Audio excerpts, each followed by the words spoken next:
Assalamualaikum warahmatullahi wabarakatuh. Selamat pagi, kembali lagi bersama Cycle Policy Ecosystem and People yang hari ini akan membahas mengenai segmen Dai Konservasi kembali nih teman-teman. Kembali lagi bersama saya Adi Fitria, langsung dari studio Leading the Change. Nah, teman-teman, seperti kita ketahui kalau tanaman itu erat kaitannya dengan kehidupan manusia. Kita banyak membutuhkan tanaman dan tanaman membutuhkan manusia tentunya. Tidak hanya untuk kenyamanan, kemudian keindahan mata, sebagai sumber pangan, dan juga untuk memenuhi kualitas udara yang baik. Dalam agama Islam sendiri, konservasi tentunya erat kaitannya dengan kehidupan sehari-hari. Dan setiap agama pasti mengajarkan kita untuk dapat hidup dengan tentram dan juga bersahabat dengan alam. Nah, hari ini Dai Konservasi akan membahas mengenai menanam tanaman dalam perspektif agama Islam. Bagaimana agama Islam memerintahkan manusia untuk dapat menjaga tanaman dan juga untuk menanam tanaman.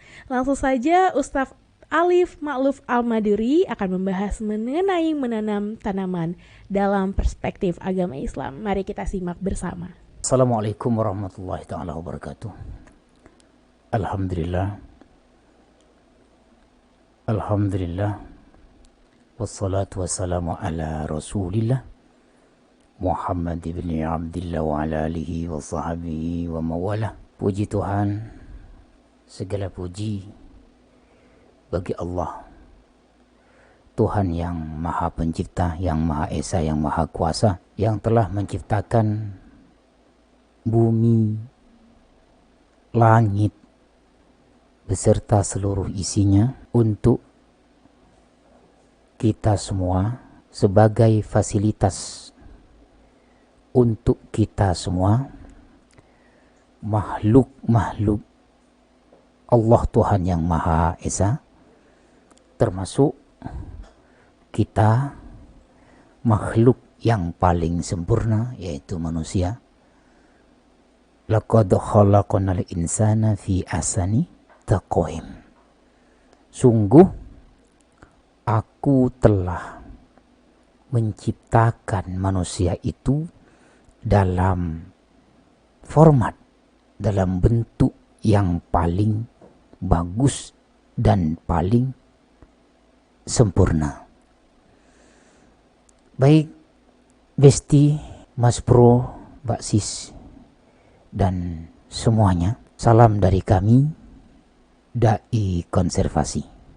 Saya Alif Ma'luf Al-Maduri, pembina Dai Konservasi Lampung, dalam acara seperti biasa Leading the Change, bekerja sama dengan Cycle Policy Ecosystem and People. Tentu kami sebagai Dai Konservasi, sesuai nama, selalu berbicara, selalu berdakwah, selalu menyampaikan, selalu berbincang tentang konservasi dari sisi agama. Dari sisi agama tentu khususnya agama kami, yaitu agama Islam. Jadi konservasi Islami gitu. Biar kita semua paham, para besti ini paham bahwa Islam juga berbicara tentang konservasi. Konservasi itu ajaran Islam murni, dan Islam itu mengajarkan konservasi, dan konservasi itu adalah Islami. Begitu kira-kira besti. Nah, pada kesempatan kali ini saya akan membahas, mengkaji, mengulas tentang menanam, konservasi tumbuhan, konservasi pohon, atau Islam menanam, atau menanam dari sisi Islam. Menanam menurut perspektif agama Islam. Dan ini kita harus paham semua, khususnya yang beragama Islam tentunya, memberikan contoh yang baik bagi seluruh makhluk Allah tentang menjaga lingkungan hidup. Jadi Islam itu tidak hanya bicara tentang ekonomi, tetapi bicara tentang eko nurani, atau sering saya istilahkan dengan eko iman. Karena jika hanya bicara ekonomi, tidak bicara eko iman dan eko nurani, maka mungkin sebagian mendapatkan kemakmuran di dunia ini, tetapi dampak akibat kerusakannya itu lebih banyak, lebih besar. Akbar min ismihima, ismuhuma akbaru min naf'ihima. Dampak rusaknya lebih dahsyat, lebih besar, lebih banyak daripada manfaatnya jika kita hanya bicara tentang ekonomi tetapi tidak bicara tentang eko hati, eko nurani, dan eko iman. Jadi Islam berbicara tentang ekonomi, dan tidak hanya bicara tentang ekonomi tetapi eko nurani, eko hati, dan eko iman. Sehingga dalam memanfaatkan alam yang indah ini, yang gemah ripaloh jinawi ini, akan berdampak kemakmuran jangka pendek dan berdampak kemakmuran jangka panjang sampai anak cucu kita nanti. Ini kita semuanya harus sadar, semuanya harus paham bahwa Islam mengajarkan tentang menanam. Islam mengajarkan tentang konservasi pohon, konservasi tanaman. Baik, kita mulai dari bagaimana sejarah alam kita ini, sejarah bumi, penciptaan bumi atau terciptanya bumi dan langit ini.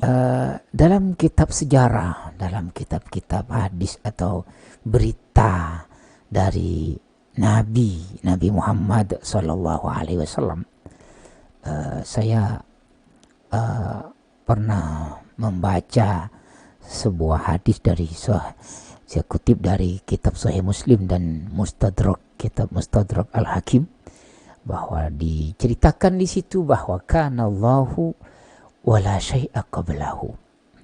Jadi sebelum ada bumi, sebelum ada langit ini, sebelum ada segala sesuatu ini, hanya ada Allah, Tuhan yang Maha Esa. Hanya ada Allah, wala syai' qablahu. Dan tidak ada satu atau sesuatu apapun sebelum Allah, sebelum Tuhan. Nah, jadi hanya ada Tuhan. Kemudian Tuhan itu, Allah yang Maha Kuasa itu memiliki singgasana atau arasy. Aras itu artinya singgasana. Wa kana arshuhu alal ma'. Jadi dulu awal sejarahnya bumi ini, sebelum ada bumi, sebelum ada langit, itu hanya ada singgasana Tuhan atau aras Tuhan. Saya ulangi, aras itu artinya singgasana. Singgasana kerajaan, itu tempat raja. Itu namanya aras. Aras dan air. Di atas ada singgasana Tuhan, di bawah cuman ada air. Belum ada bumi, belum ada langit. Nah, ketika para sahabat bertanya kepada Rasul Sallallahu Alaihi Wasallam, air itu ada di atas apa? Jadi di atas itu ada singgasana Tuhan. Di bawah singgasana Tuhan langsung ada air. Nah, air itu dikatakan al-ma'u ala matnir rih. Air itu ada di atas angin. Jadi di bawah air itu ada angin. Nah, bagi orang yang beriman pasti percaya, nggak perlu nanya seperti apa keadaannya, nggak perlu. Udah yakin lah begitu. Mau angin di atas air, mau air di atas angin, itu kalau sudah kehendak Tuhan yang Maha Kuasa, semuanya bisa terjadi. Kalau dulu burung bisa terbang dengan sayapnya, kita bisa terbang juga dengan pesawatnya gitu. Nabi Sulaiman terbang menaiki angin, itu duduk di atas sajadah atau karpet. Nah kita kalau burung terbang dengan sayapnya, kita terbang dengan pesawat itu. Itu semuanya dengan kehendak Tuhan yang Maha Esa itu.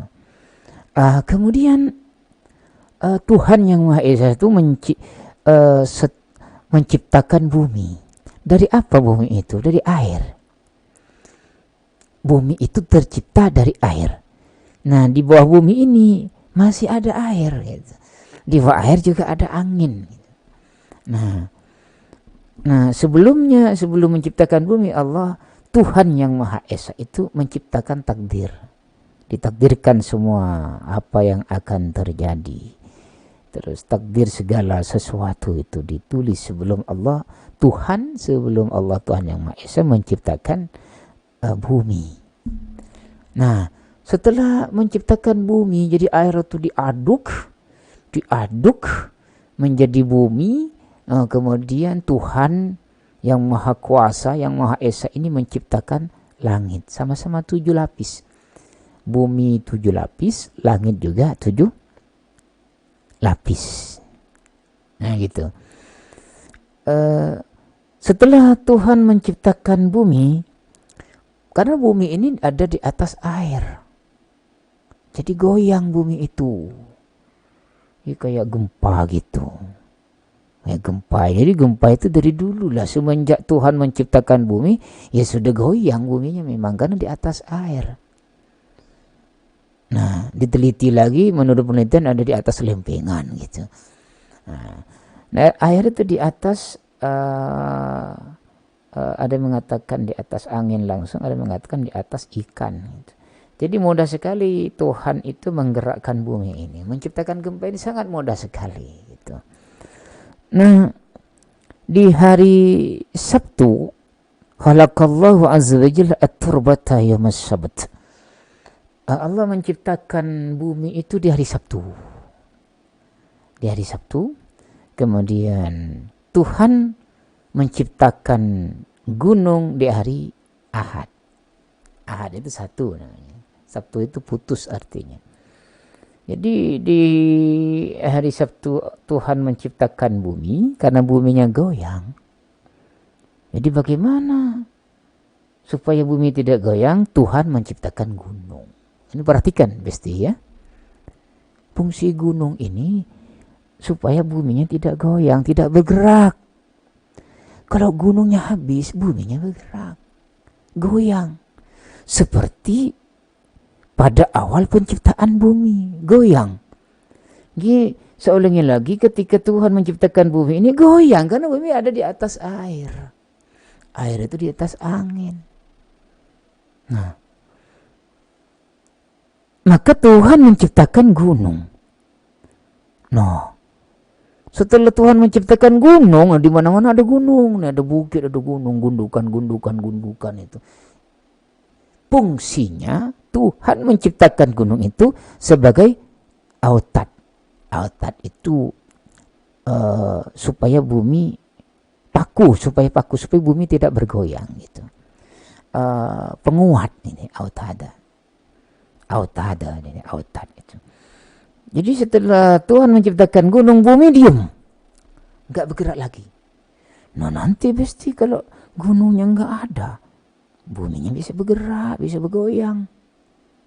Nah, kayak goyang dangdut enak lah. Ini buminya bergoyang. Nah, di hari Ahad Tuhan menciptakan gunung karena di hari Sabtu itu buminya bergoyang. Wa khalaqas syajara yaumal itsnain. Kemudian Tuhan menciptakan gunung, bumi enggak bergoyang, tetapi enggak indah, enggak green, tidak hijau. Jadi bumi yang hitam ya gelap, yang putih ya terang gitu, tetapi enggak ada pohon. Tuhan belum menciptakan pohon, enggak indah lah, enggak ada pohon itu. Nah, jadi di hari Senin karena melihat, Tuhan yang melihat ini bumi memang enggak goyang lagi, stay. tetapi nggak indah karena nggak ada pohon. Nah, di hari Senin itu khalaqallahu syajara yaumal itsnain. Di hari Senin itu Tuhan menanam pohon. Ini dari hadis, ini hadis sahih Muslim, hadis sahih. Berarti yang menanam pohon itu Tuhan. Pertama yang menanam pohon itu Tuhan yang Maha Esa. Allah Subhanahu wa ta'ala, Tuhan yang Maha Esa, yang Maha Kuasa, yang Maha Indah, yang Maha Cantik, yang Maha Mempesona. Jadi kalau ditanya siapa yang pertama menanam pohon? Tuhan, Allah, Tuhan yang Maha Esa. Catat itu Besti. Ini pertama. Menanam pohon, siapapun yang menanam pohon, dia berarti telah meniru Tuhan yang Maha Esa. Ya, berbuat kebaikan untuk bumi, berbuat kebaikan untuk gunung, berbuat kebaikan untuk alam semesta, dan berbuat kebaikan untuk sosial. Karena semuanya butuh pohon. Coba bayangkan Besti, jika bumi kita tidak ada pohon. Nah, itu yang pertama, bahwa menanam itu sunnatullah. Catat itu. Menanam adalah sunnatullah. Nah, saya ulangi lagi. Menanam adalah sunnatullah. Kalau kita lihat dari hadis bagaimana Tuhan, awal Tuhan, cerita Tuhan, sejarah Tuhan menciptakan bumi ini. Kemudian hal-hal yang buruk itu diciptakan di hari Selasa, dan di hari Rabu itu Tuhan menciptakan cahaya. Nah, bagaimana kalau nggak ada cahaya? Nah, gitu. Jadi, di hari Rabu Tuhan menciptakan cahaya, kemudian karena kurang indah kalau nggak ada binatang. Nah, coba perhatikan Besti. Ada bumi, ada langit, ada pohon, tapi nggak ada binatang. Nah, ini tidak terbentuk sebuah ekosistem. Cuman buminya ada, gunungnya ada, tumbuhnya ada, binatangnya nggak ada. Ini tidak terbentuk sebuah ekosistem. Dan kita butuh ekosistem. Nah, bumi kalau nggak ada penduduknya, nggak indah juga, nggak makmur, jadi mati walaupun ada pohon. Buminya sejuk, pohonnya rindang, tapi nggak ada orang, nggak ada manusia. Ya untuk apa? Nah gitu. Ekosistem itu saling membutuhkan. Ada mata rantai yang saling membutuhkan satu sama lain. Maka di hari Kamis Tuhan menciptakan wabatha fiha ad-dawab yaumal khamis. Tuhan menciptakan binatang, hewan di hari Kamis. Jadi banyak binatang. Allah tabur, di gunung ada binatang, di bumi ada binatang, di hutan ada binatang. Nah, udah lengkap sudah. Ya, lengkap. Buminya ada, Tuhan ciptakan dari Sabtu. Gunungnya ada, Tuhan ciptakan di hari Ahad. Pohonnya ada, Tuhan ciptakan di hari Senin. Pengganggunya juga ada. Pengganggunya makruh, maksudnya makruh itu keburukan, ya. Musibah juga ada, Tuhan ciptakan di hari Selasa. Cahayanya ada, Tuhan ciptakan di hari Rabu. Di hari Rabu itu Tuhan ciptakan matahari, bulan. Biar terang gitu.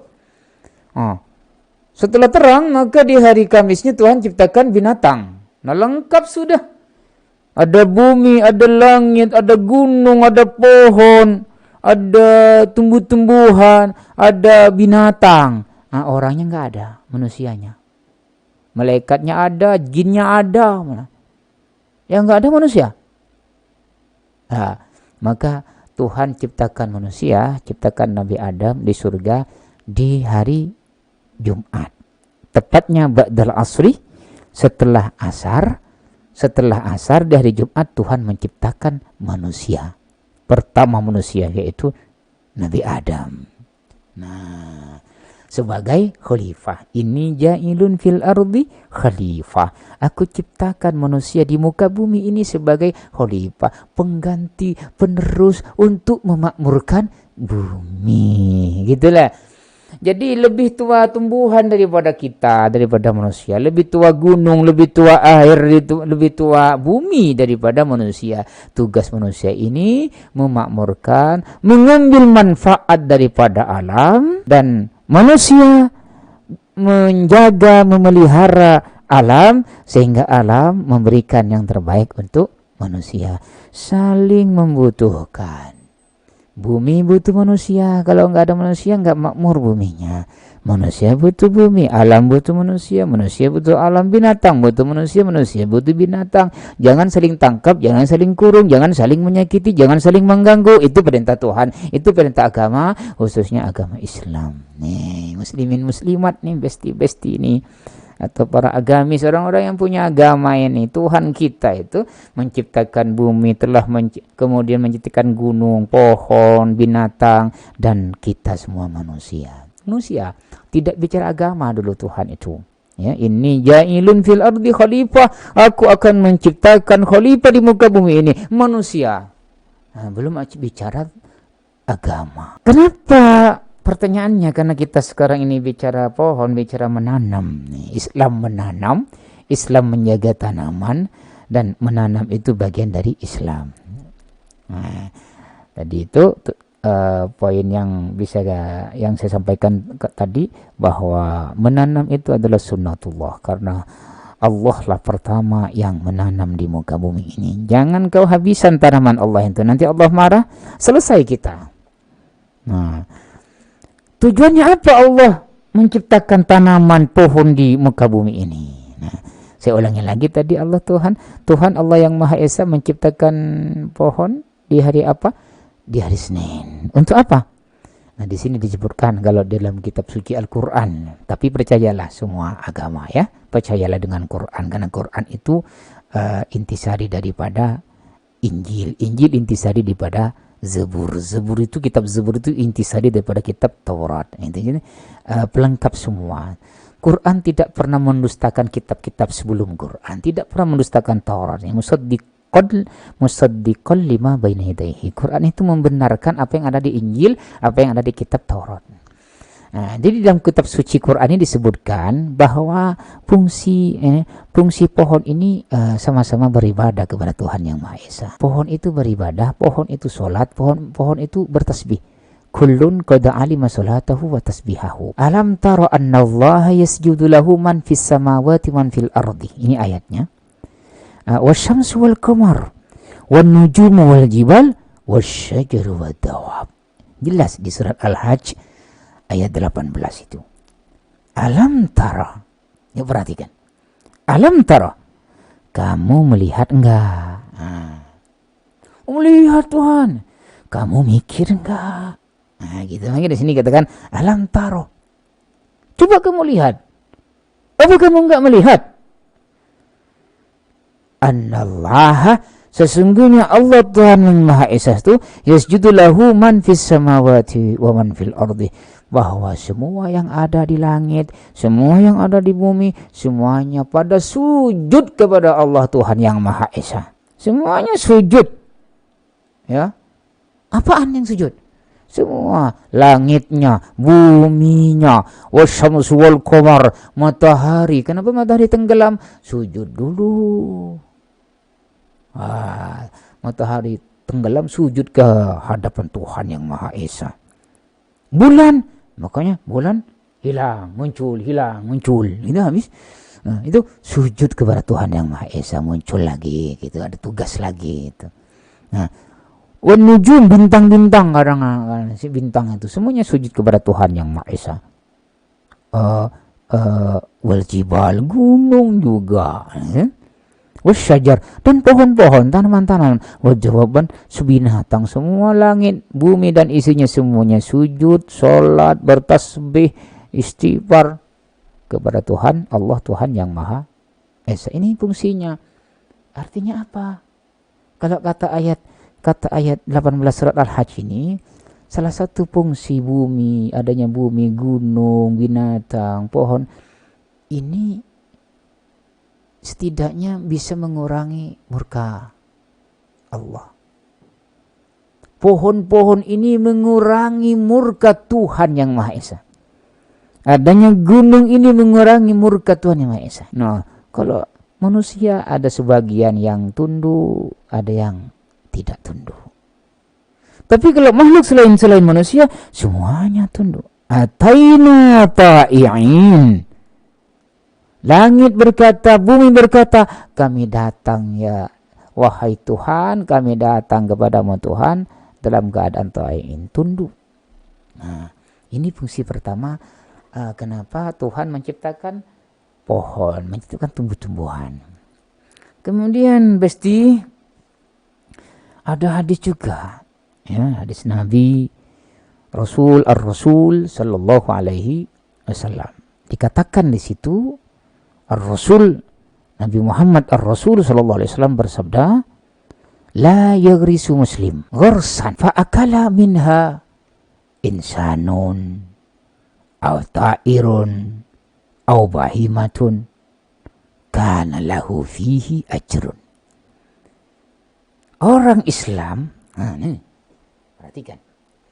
Orang Islam menanam satu pohon saja, satu pohon. Pohonnya berbuah. Dia tidak menikmati pohon itu, tapi ada orang yang menikmati pohon itu. Bukan orang, nggak ada orang yang menikmati pohon itu, Pak Ustadz. Ada burung yang istirahat di ranting pohon itu. Ada lebah yang mencari mengisap saripati bunga dari pohon itu. Nah, ada binatang. Itu bagi penanam, yang menanam itu mendapatkan pahala daripada setiap satu orang yang menikmatinya, satu burung yang menikmatinya, satu binatang yang menikmati pohon itu, maka orang yang menanam pohon itu mendapat pahalanya. Berarti kalau tadi menanam itu adalah sunnatullah, hadis ini menjelaskan bahwa menanam adalah sunnah Nabi, sunnah Rasul sallallahu alaihi wasallam. Dua. Pernah juga satu ketika Nabi Rasul sallallahu alaihi wasallam berbicara tentang ibadah, tentang pahala, tentang kebaikan. Kebaikan itu apa sih? Ternyata kebaikan itu tidak hanya sholat saja, tidak hanya sujud saja, tidak hanya ruku saja, tidak hanya di masjid saja. Tapi kebaikan itu menyeluruh.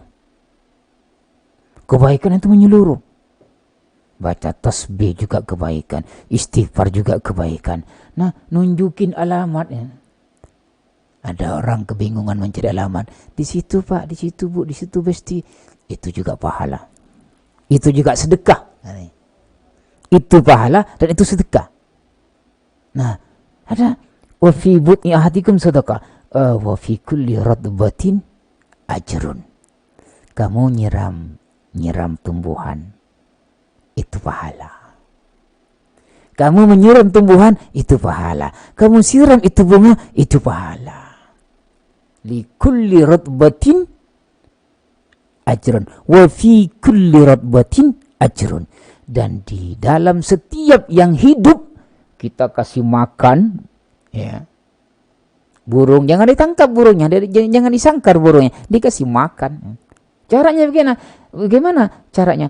Kita tanam pohon yang berbuah, burung datang, berkicau, nikmat, dinikmati semua. Jangan egois, burung kita tangkap, burung kita sangkar, burung kita kasih makan, yang dengar suaranya cuma kita sendiri. Itu egois, kesenangan yang egois. Tidak boleh. Tidak boleh seperti itu. Apalagi orang beragama, apalagi agamanya Islam, tak boleh egois. Jangankan yang ada di Indonesia, yang sudah ada di surga, kalau egois diusir oleh Allah Tuhan yang Maha Esa dari surga.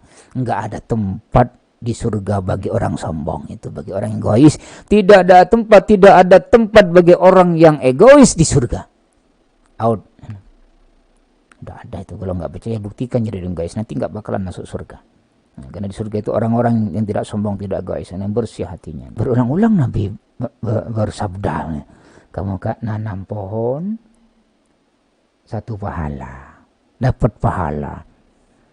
menyiram pohon dapat pahala. Gitu. Kalau yang makan satu burung satu pahala. Kalau yang makan 100 burung 100 pahala. Nah itu membuktikan bahwa menanam itu sunnah Nabi, sunnah Rasul Sallallahu Alaihi Wasallam.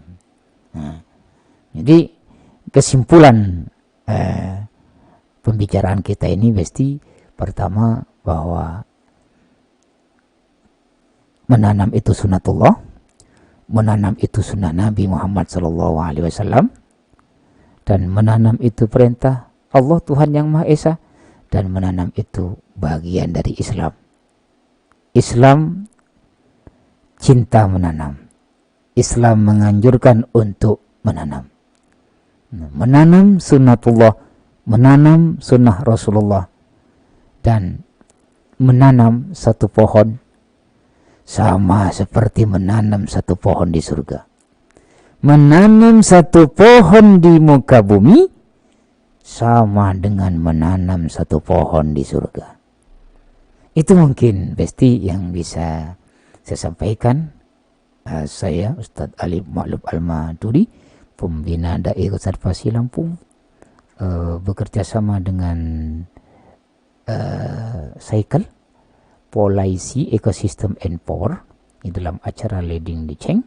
Ya, salam konservasi, salam lestari. Mari bergabung bersama kami Dai Konservasi, bersama-sama menjaga alam agar tetap lestari, sehingga anak cucu kita nanti masih bisa menikmati. Kami tunggu like, komen, subscribe-nya, dan jangan lupa di share. Semoga bermanfaat. Dari kami, salam lestari. Assalamualaikum warahmatullahi wabarakatuh.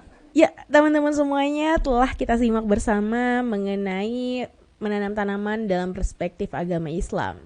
Jadi di dalam ajaran agama Islam, menurut Ustadz Alif tadi, bahwa menanam tanaman itu bukan hanya sebatas membuat lingkungan nampak lebih indah, tetapi lebih dalamnya lagi, menanam tanaman yang kita tanam ternyata bisa menjadi amal ladang pahala bagi setiap yang menanamnya. Dan juga amalan tersebut akan terus mengalir selama tanaman itu banyak berfungsi dan bermanfaat bagi orang banyak. Tentunya jangan lupa kita menanam pohon untuk kelestarian hidup bersama. Itulah tadi dari kami di Dai Konservasi, langsung dari Cycle Policy Ecosystem and People. Terima kasih. Salam lestari dan salam konservasi. Wassalamualaikum warahmatullahi wabarakatuh.